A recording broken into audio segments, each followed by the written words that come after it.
ഈമാനിന്റെ വിഷയത്തിൽ നിങ്ങൾ കണ്ടുപഠിക്കാൻ പരിശുദ്ധമായ ഖുർആനിനകത്ത് അള്ളാഹു ഒരു മഹദിയുടെ ചരിത്രം പറയുന്നുണ്ട്. പ്രവാചകന്റെ ഭാര്യയല്ല, പ്രവാചകന്റെ ഉമ്മയല്ല, പ്രവാചകന്റെ മകളല്ല, ഒരു സാധാരണ ഒരു പെണ്ണിന്റെ ചരിത്രം. ഒരു സാധാരണ ഒരു പെണ്ണിന്റെ ചരിത്രം അള്ളാന്റെ വിശുദ്ധമായ ഖുർആൻ പറഞ്ഞു തരുന്നുണ്ട്. ഖിയാമത്ത് നാൾ വരെയുള്ള മുസ്ലിമീങ്ങൾക്ക് ഈമാനിന്റെ വിഷയത്തിൽ കണ്ടുപഠിക്കാൻ ഒറ്റ വാഴല ജീവിതത്തിൽ കിട്ടുള്ളൂ. നിന്നെ പോലെ 1000 വാഴലൊന്നും കിട്ടില്ല. മൊബൈലിൽ നിറയെ വാഴലും കൊണ്ട് നടന്ന പെണ്ണല്ല. ജീവിതത്തിൽ ഒരേ ഒരു പ്രഭാഷണം കേട്ടു.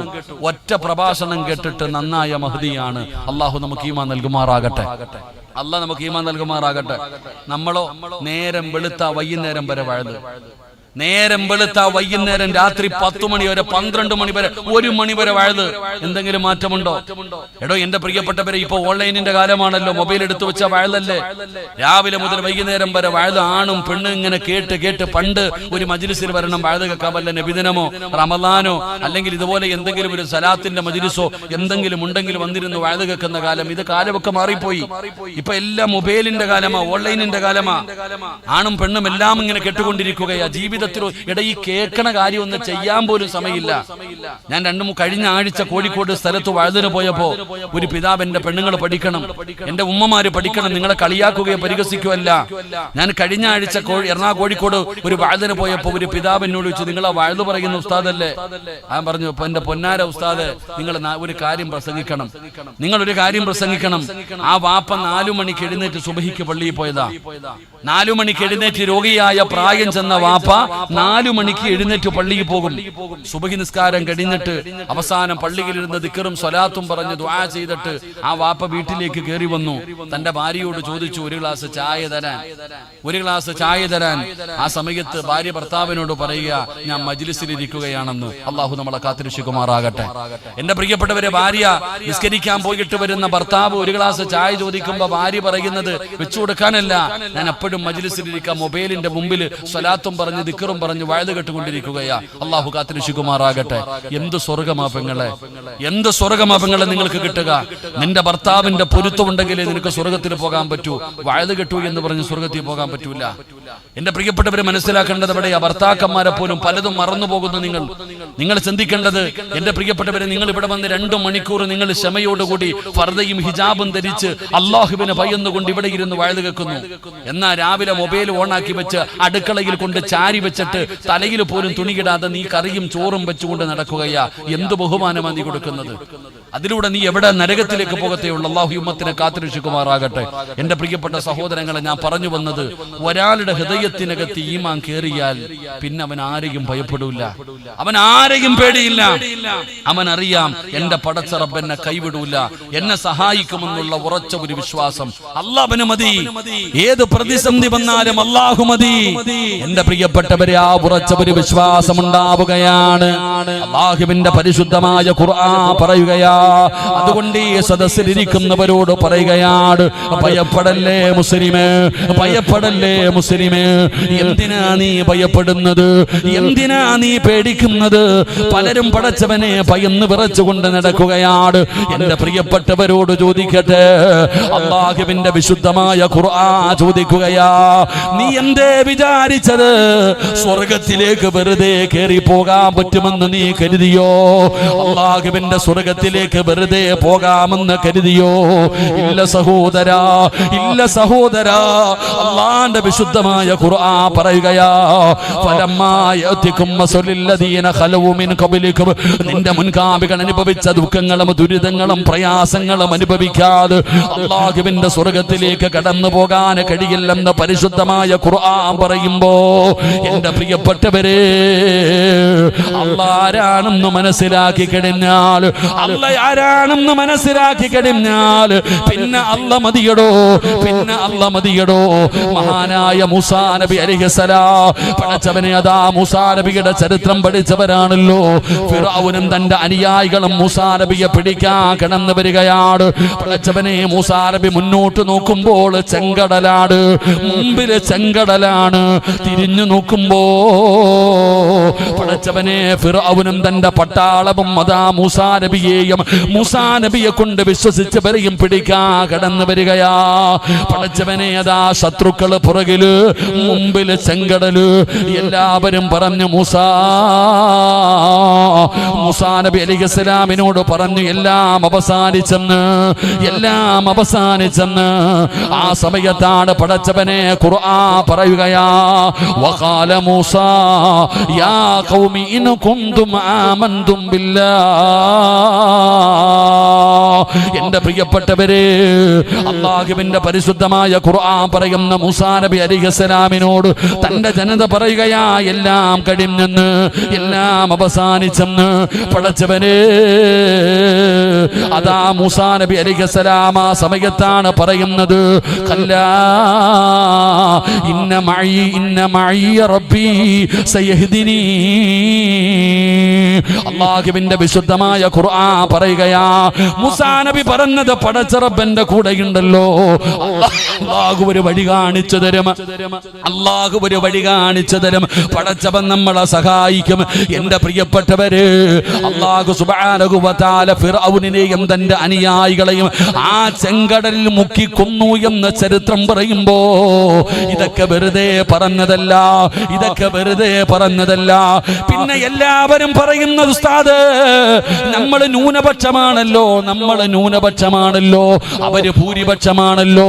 സഹോദരാ, ന്യൂനപക്ഷമാടാ എല്ലാ സ്ഥലങ്ങളിലും ജയിച്ചത്.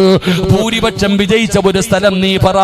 ബദർ നോക്ക്, ഉഹദ് നോക്ക്, ഹന്തക്ക് നോക്ക്, ഖൈബർ നോക്ക്, ഇസ്ലാമിന്റെ ഏത് യുദ്ധമെടുത്ത് നോക്ക്, എല്ലാ സ്ഥലങ്ങളിലും വിജയിച്ചത് ഭൂരിപക്ഷമല്ല, ന്യൂനപക്ഷമാ സഹോദരാ, ന്യൂനപക്ഷമാ സഹോദരാ. എന്തിനാ വലിപ്പം കണ്ട് പേടിക്കുന്നത്? എന്തിനാ വലിപ്പം കണ്ട് പേടിക്കുന്നത്? നിങ്ങൾ അല്ലാഹുവിന്റെ പരിശുദ്ധമായ ഖുർആനിലെ ഒരു സൂറത്ത് ഓതുന്നവരാ. അലം തറ കൈഫ ഫഅല റബ്ബുക ബി അസ്ഹാബിൽ ഫീൽ അലം യജഅൽ കൈദഹും ഫീ തദ്ലീൽ വഅർസല അലൈഹിം ത്വയ്റൻ അബാബീൽ തർമീഹിം ബിഹിജാറത്തിൻ മിൻ സിജ്ജീൽ. വീട്ടിൽ ചെന്നിട്ട് ഈ സൂറത്ത് എടുത്തിട്ട് ഇതിന്റെ അർത്ഥമൊന്ന് വായിച്ചു നോക്കണേ. എന്താണ് അല്ലാഹു പറയുന്നതെന്നറിയുവോ? പടച്ച റബ്ബിന്റെ പരിശുദ്ധമായ കഅബാലയം പൊളിക്കാൻ അബ്രഹത്ത് എന്ന് പറയുന്ന ഭരണാധികാരി ലോകത്തിലെ ഏറ്റവും വലിയ ജീവിയായ ആനയുമായിട്ട് കടന്നു വരികയാണ്. മക്കയിൽ ആനയില്ലടോ അല്ലാഹുവേ, മക്കയിൽ ആനയില്ല. അത് കാരണം ഏറ്റവും വലിയ ജീവിയായ ആനയുമായിട്ട് അബ്രഹത്ത് തന്റെ ആനപ്പടയുമായിട്ട് അല്ലാഹുവിന്റെ കഅബാലയം പൊളിക്കാമെന്നപ്പോ അല്ലാഹു എന്തേ ചെയ്തതെന്നറിയുമോ? അതാ ചെറിയ കുരുവിയെ പോലെയുള്ള കിളിയുണ്ടല്ലോ, ആ ഏറ്റവും ചെറിയ കിളിയെ കൊണ്ടാണ് അല്ലാഹു സുബ്ഹാനഹു വ തആല അബ്രഹത്തിന്റെ ആനപ്പടയെ തകർത്ത് കളഞ്ഞതെന്ന് പരിശുദ്ധമായ ഖുർആൻ പറയുകയാ. അതുകൊണ്ട് വലിപ്പം കണ്ട് പേടിക്കരുത്, വലിപ്പം കണ്ട് പേടിക്കരുത്. എന്റെ പ്രിയപ്പെട്ട മുസ്ലിമേ, ഏത് പ്രതിസന്ധിയിലും അല്ലാഹു നമ്മുടെ കൂടെയുണ്ടടോ. എന്തിനാ ഭയപ്പെടുന്നത്? അതുകൊണ്ട് എന്റെ പ്രിയപ്പെട്ടവരോട് പറയുകയാ, നിനക്ക് നിന്റെ വലുപ്പമറിയില്ല, ഒരു മുസ്ലിമിന് തന്റെ വിലയറിയില്ല, അവന്റെ വലുപ്പമറിയില്ല.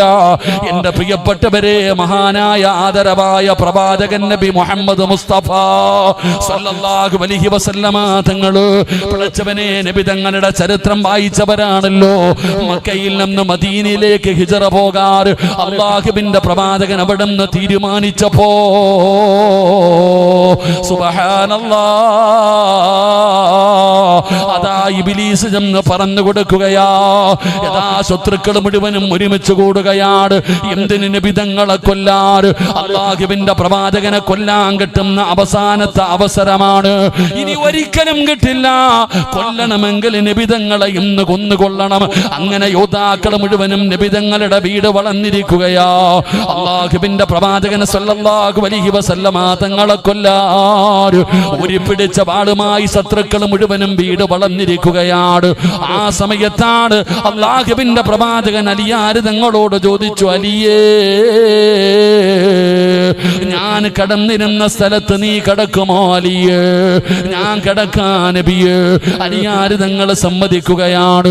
അല്ലാഹുവിന്റെ പ്രവാചകൻ സ്വല്ലല്ലാഹു അലൈഹി വസല്ലമ തങ്ങൾ യാത്രയ്ക്ക് വേണ്ടി തയ്യാറാകുമ്പോ അതാ വരുന്നു മുഖറബുൽ അംലാക്ക്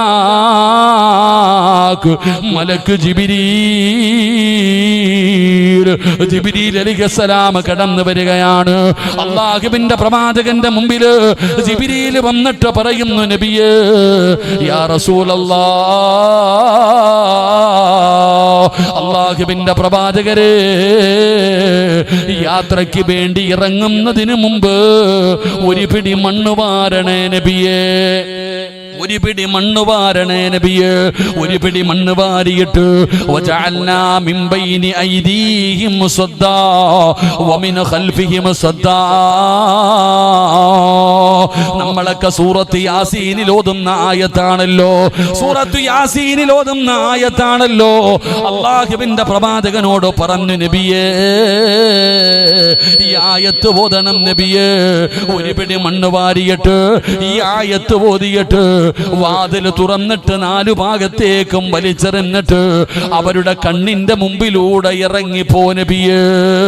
എന്റെ പ്രിയപ്പെട്ടവരെ, അല്ലാഹുവിന്റെ പ്രവാചകനെ സ്വല്ലല്ലാഹു അലൈഹി വസല്ലമ തങ്ങള് യാത്രയ്ക്ക് വേണ്ടി ഇറങ്ങുമ്പോ ഒരു പിടി മണ്ണ് വാരി സൂറത്തു യാസീനിലെ ആയത്തോതി.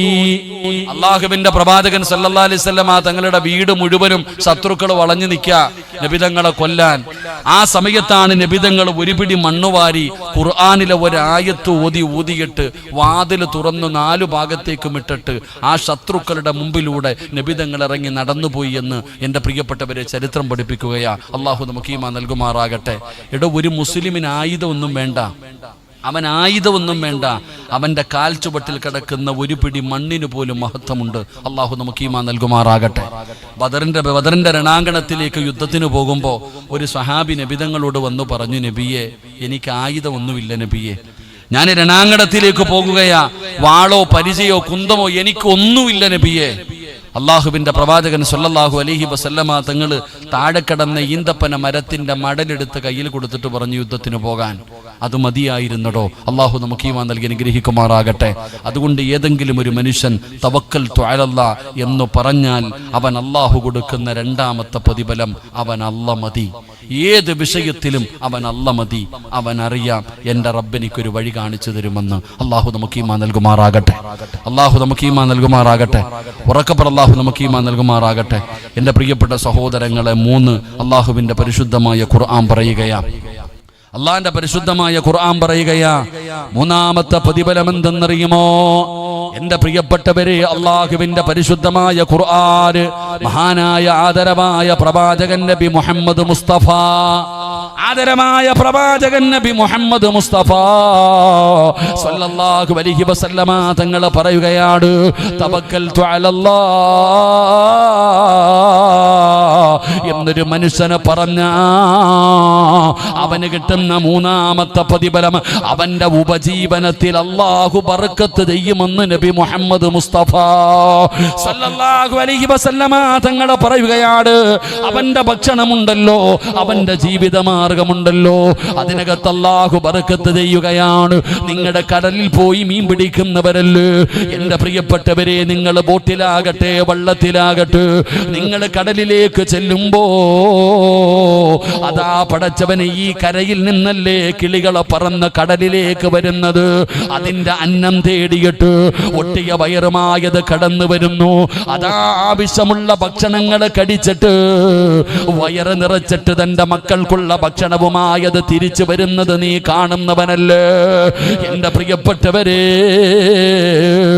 അല്ലാഹു നിന്റെ ഉപജീവനത്തിൽ ബറക്കത്ത് നൽകുമെന്ന് നബി മുഹമ്മദ് മുസ്തഫ സ്വല്ലല്ലാഹു അലൈഹി വസല്ലമ തങ്ങൾ പറയുമ്പോൾ പടച്ചവനെ നമുക്കാ ബോധമില്ലടോ, നമുക്കാ ചിന്തയില്ലടോ. എല്ലാവരും ഇങ്ങനെ നടക്കുകയാണ്. ഇന്ന് ജനങ്ങൾ പറയുന്ന ഒരു കാരണം എന്തെന്നറിയുമോ? എല്ലാവർക്കും വേണ്ടത് പണമാണ്, എല്ലാവർക്കും വേണ്ടത് പണമാണ്, എല്ലാവർക്കും പണം മതിയടോ. ആണാകട്ടെ പെണ്ണാകട്ടെ പ്രായമുള്ളവരാകട്ടെ കൊച്ചുകുട്ടികളാകട്ടെ എല്ലാവരും പറയുന്നത് പണമുണ്ടെങ്കിലേ ജീവിക്കാൻ പറ്റൂ. അതിനല്ലേ രാപ്പകലുകൾ കടന്ന് കഷ്ടപ്പെടുന്നത്, ഉറക്കമൊഴിയുന്നത്, രാവും പകലും കടന്ന് കഷ്ടപ്പെടുകയാ. എല്ലാവർക്കും പടച്ചവനെ ഭക്ഷണം വേണം, ജീവിക്കണം, പണം വേണം. ഈ ചിന്തയാണ്. ഹറാമും ഹലാലും നോക്കാറില്ല, വളഞ്ഞ വഴിയിലൂടെ സമ്പാദിക്കുകയാണ്. അല്ലാഹുവുണ്ടെന്നുള്ള ബോധമില്ലല്ലോ. എൻ്റെ പ്രിയപ്പെട്ട സഹോദരാ, നിങ്ങൾക്ക് ഞാനൊരു മനോഹരമായ ഒരു ചരിത്രം പറഞ്ഞു തരാ. അല്ലാഹ് ആരാണെന്ന് പഠിക്കാൻ എൻ്റെ പ്രിയപ്പെട്ടവര്, മഹാനായ ഖാതിമുൽ അസം റളിയല്ലാഹു തആല അൻഹു, ഖാതിമുൽ അസം റളിയല്ലാഹു തആല അൻഹുവിന്റെ ചരിത്രം അറിയുമോ? പടച്ചവനെ ഭാര്യയും മക്കളുമായി വലിയ ഒരു കുടുംബമായിരുന്നു. ഖാതിമുൽ അസം തങ്ങൾക്ക് വലിയ ഒരു കുടുംബമായിരുന്നു. അങ്ങനെ ഖാതിമുൽ അസം തങ്ങൾ വീട്ടിലിരിക്കുമ്പോ അതാ കുടുംബത്തിൽപ്പെട്ട ചിലര് കടന്നു വരികയാണ്. തങ്ങളെ, ഞങ്ങൾ ഈ കൊല്ലം ഹജ്ജിന് പോകാൻ തീരുമാനിക്കുകയാ, ഈ വർഷം ഞങ്ങൾ ഹജ്ജിന് പോകാൻ തീരുമാനിക്കുകയാ. അവര് പടച്ചവനെ വന്ന് ദുആ ചെയ്യാ പറയുകയാണ്. ഖാതിമുൽ അസം തങ്ങൾക്ക് ആഗ്രഹമുണ്ട് ഹജ്ജിന് പോകാൻ, ഖാതിമുൽ അസം തങ്ങൾക്ക് ആഗ്രഹമുണ്ട് ഹജ്ജിന് പോകാൻ. പടച്ചവനെ തന്റെ കുടുംബക്കാരോട്, തന്റെ ഭാര്യ സന്താനങ്ങളോട് ഖാതിമുൽ അസം തങ്ങൾ ഹജ്ജിന് പോകാനുള്ള കാര്യം പറയുമ്പോ കുടുംബം ചോദിക്കുന്നു, തങ്ങളെ ഹജ്ജിന് പോകാനുള്ള ഏകദേശ പൈസയൊക്കെ ഉണ്ട്, പക്ഷേ നിങ്ങൾ പോയി കഴിഞ്ഞ ഞങ്ങളുടെ കാര്യം ആരാണ് നോക്കുന്നത്, ഞങ്ങളുടെ കാര്യം ആരാണ് നോക്കുന്നത്? പടച്ചവനെ, ഞങ്ങൾക്ക് ഭക്ഷണം വേണമല്ലോ, ഞങ്ങളുടെ കാര്യങ്ങളൊക്കെ നോക്കണമല്ലോ. അതുകൊണ്ട് ഭാര്യയും മക്കളും എല്ലാവരും ഹജ്ജിന് പോകുന്ന കാര്യം പറഞ്ഞപ്പോ ഭക്ഷണത്തിന്റെയും ചിലവിന്റെയും കാര്യം പറഞ്ഞ് തടസ്സം പറയുകയാ. സുബ്ഹാനല്ലാഹ്. ഖാതിമുൽ അസം റളിയല്ലാഹു തആല അൻഹുവിന്റെ ഏറ്റവും ചെറിയ മകളുണ്ടല്ലോ, ഒരു ചെറിയ മകൾ ഉണ്ടായിരുന്നു. ആ പൊന്നുമോള് പറഞ്ഞു, വാപ്പാ വാപ്പാ നിങ്ങൾ ഹജ്ജിന് പൊക്കോ വാപ്പാ, നിങ്ങളല്ലല്ലോ ഞങ്ങൾക്ക് ഭക്ഷണം തരുന്നത്, വാപ്പാ നിങ്ങളല്ല ഞങ്ങൾക്ക് ഭക്ഷണം തരുന്നത്, അല്ലാഹയല്ലേ ഭക്ഷണം തരുന്നത്, അല്ലയല്ലേ ഞങ്ങളുടെ കാര്യങ്ങൾ നോക്കുന്നത്. വാപ്പ എന്തിനാ ഹജ്ജിന് പോകു? ആ ചെറിയ മകള് ഉമ്മയോടും കൂടപ്പിറപ്പുകളോടും പറയുകയാ, വാപ്പയല്ല ഭക്ഷണം തരുന്നത്, അല്ലാഹുവാണ് ഭക്ഷണം തരുന്നത്. ആ പൊന്നുമോളത് പറയുന്നത് കേട്ടപ്പോ പിന്നെ ആർക്കും പറയാ മറുപടിയില്ലായിരുന്നു. അങ്ങനെ ഖാതിമുൽ അസം റളിയല്ലാഹു തആല അൻഹു ഹജ്ജിന് പോവുകയാ. പടച്ചവനെ, ദിവസങ്ങൾ കഴിഞ്ഞു, അതാ ദിവസങ്ങൾ കഴിഞ്ഞു. ഖാതിമുൽ അസം റളിയല്ലാഹു തആല അൻഹുവിന്റെ വീട്ടിൽ സാമ്പത്തികമായി അവിടുന്ന് കൊടുത്തിരുന്ന പൈസ മുഴുവനും തീരുകയാണ്. പട്ടിണി വരാൻ തുടങ്ങി, കഴിക്കാൻ ഭക്ഷണമില്ല, പ്രയാസമായി. ഖാതിമുൽ അസം റളിയല്ലാഹു തആല അൻഹുവിന്റെ കുടുംബം പട്ടിണിയിലായി. ആ ചെറിയ മകള് വന്നിട്ട് പറഞ്ഞു, ഉമ്മാ വിശക്കുന്ന ഉമ്മാ. ചെറിയ മകള് വന്നിട്ട് ഭക്ഷണം ചോദിക്കുകയാ. പടച്ചവനെ, കഴിക്കാനൊന്നുമില്ല, കൊടുക്കാനൊന്നുമില്ല. ഈ പൊന്നുമോള് കരയുന്നത് കണ്ടപ്പോ കൂടപ്പറപ്പുകൾ കളിയാക്കുകയാണ്, നീയല്ലേ പറഞ്ഞത് അല്ലാഹുവാണ് തരുന്നതെന്ന്, അല്ല ഭക്ഷണം തരുമെന്ന് നീയല്ലേ പറഞ്ഞത്? പടച്ചവനെ, എല്ലാവരും കൂടെ പറഞ്ഞു, നീയാ വാപ്പാനെ പറഞ്ഞു വിട്ടത്. എല്ലാവരും പടച്ചവനെ ആ മോളെ ഒറ്റപ്പെടുത്തുകയാണ്. ആ ചെറിയ പൊന്നുമോൾക്ക് സങ്കടമായി. ആ ചെറിയ പൊന്നുമോൾക്ക് സങ്കടമായി. ആ പൊന്നുമോൾ എന്ത് ചെയ്തെന്നറിയുമോ? അതാ പടച്ചവനോട് വിളിക്കുക. അതാ പടച്ചവനോട് പറയുകയാ, യാ സയ്യിദി യാ മൗലാ, പടച്ചറപ്പേ, എല്ലാവരും എന്നെ ഒറ്റപ്പെടുത്തുന്ന തമ്പുരാന്, എല്ലാവരും എന്നെ കളിയാക്കുന്ന തമ്പുരാന്, ഞാനും എൻ്റെ കുടുംബവും പട്ടിണിയിലാണ് റബ്ബേ, ഭക്ഷണം തരണേ അല്ലാ, സഹായിക്കണേ അല്ലാ. ഹാത്തിമുൽ അസ്സം റളിയല്ലാഹു തആല അൻഹുവിന്റെ ചെറിയ മകളുണ്ടല്ലോ, ആ ചെറിയ മകൾ റബ്ബിനോട് ദുആ ചെയ്യുകയാ. ആ ചെറിയ മകൾ റബ്ബിനോട് ദുആ ചെയ്യുകയാ. പിറ്റേ ദിവസം രാവിലെയായപ്പോ വീടിന്റെ വാതിൽ ഒരാൾ വന്ന് മുട്ടുകയാണ്. ഹാത്തിമുൽ അസ്സം തങ്ങളുടെ കുടുംബം ചെന്ന് വാതിൽ തുറക്കുമ്പോ ഒരു സുന്ദരനായ ചെറുപ്പക്കാരൻ വീടിന്റെ മുമ്പിലിരിക്കുകയാ. അതാ ശരീരം തളരുന്നുണ്ട്. എനിക്കിത്തിരി വെള്ളം വേണേ, എനിക്കിത്തിരി വെള്ളം തരണേ. ഹാത്തിമുൽ അസ്സം തങ്ങളുടെ വീടിന്റെ മുമ്പിൽ ഒരു ചെറുപ്പക്കാരൻ വന്ന് വെള്ളം ചോദിക്കുകയാ. അല്ലാഹുവേ, ഹാത്തിമുൽ അസ്സം തങ്ങളുടെ ഭാര്യ വെള്ളം കൊടുക്കുകയാണ്. വലിയ ആഗ്രഹത്തോട് പടച്ചവനെ ആ മനുഷ്യനാ വെള്ളം കുടിക്കുകയാ. ആ മനുഷ്യനെ കണ്ടാൽ അറിയാം അതൊരു പാവപ്പെട്ട ചെറുപ്പക്കാരനല്ല, അത് സാധാരണ ഒരാളല്ലെന്ന് അതാ കാണുമ്പോ തന്നെ അറിയാം. ഹാത്തിമുൽ അസ്സം തങ്ങളുടെ ഭാര്യ ചോദിച്ചു, നിങ്ങളാരാ, നിങ്ങളാരാ എന്ന് ചോദിക്കുമ്പോ ആ മനുഷ്യൻ പറയുന്നു, ഞാൻ ഈ രാജ്യത്തെ ഭരണാധികാരിയാ, ഞാൻ ഈ രാജ്യത്തെ ഭരണാധികാരിയാണ്. ഞാൻ എൻ്റെ പട്ടാളവുമായിട്ട് വേട്ടയ്ക്ക് പോയതാണ്. വഴിതെറ്റിയിട്ട് ഞാൻ ഒറ്റപ്പെട്ടു പോയി. ഭക്ഷണം കടിച്ചിട്ട് ദിവസങ്ങളായി. എല്ലാവരും എന്നെ തിരഞ്ഞുകൊണ്ട് നടക്കുകയാണ്. ആ രാജ്യത്തെ ഭരണാധികാരിയാണ് ഹാത്തിമുൽ അസ്സം തങ്ങളുടെ വീടിന്റെ മുമ്പിൽ വന്നിരുന്ന് വെള്ളം ചോദിക്കുന്നത്. ആ മഹ്ദി പറഞ്ഞു, സുബ്ഹാനല്ലാഹ്, ഹാത്തിമുൽ അസ്സം എന്ന ഈ മനുഷ്യന്റെ വീട്ടില്, അല്ലാഹുവേ, എന്റെ വീടിനകത്ത് ഇന്നലെ കുടിക്കാൻ ഭക്ഷണമില്ലാതെ, കുടിക്കാൻ വെള്ളമില്ലാതെ ഞാനും എൻ്റെ മക്കളും കരഞ്ഞു പടച്ചവന്. അതാ രാജ്യത്തെ ഭരണാധികാരി ഇന്നെന്റെ വീടിന്റെ മുറ്റത്ത് വന്ന് വെള്ളം ചോദിക്കുന്നു തമ്പുരാനെ. അല്ലാഹുവേ, ആ മനുഷ്യൻ ചോദിച്ചു, നിങ്ങൾ ഈ വീട്ടിലാരാണ് താമസിക്കുന്നത്? നിങ്ങൾ ഇതാരുടെ വീടാണ്? അപ്പോഴാണ് പറഞ്ഞത് ഹാത്തിമുൽ അസ്സം തങ്ങളുടെ വീടാണെന്ന്. സുബ്ഹാനല്ലാഹ്, പട്ടാളക്കാർ മുഴുവനും രാജാവിനെ തെരഞ്ഞു വരികയാണ്. ഹാത്തിമുൽ അസ്സം തങ്ങളുടെ വീടാണെന്നറിഞ്ഞപ്പോ, ആ വീട് പട്ടിണിയിലാണെന്നറിഞ്ഞപ്പോ, അതാ രാജാവ് തന്റെ അരയിൽ നിന്ന് സ്വർണത്തിന്റെ നാണയമെടുത്ത് വെച്ചു കൊടുക്കുകയാ. എന്നിട്ട് തന്റെ അതാ പട്ടാളക്കാരോട് പറയുകയാണ്, എന്നെ ഇഷ്ടപ്പെടുന്നവർ മുഴുവനും കയ്യിലുള്ളത് ഈ വീടിന്റെ മുമ്പിൽ വെക്കടോ. എല്ലാവരും അവരവരുടെ കയ്യിലുള്ളത് സ്വർണ്ണ നാണയം കൊണ്ടുവന്ന് വെച്ചു കൊടുക്കുകയാണ്. പടച്ചവനെ, ഒറ്റ ദിവസം കണ്ട് ആ വീടിന്റെ മുമ്പിൽ സ്വർണ്ണ നാണയങ്ങൾ നിറയുകയാണ്.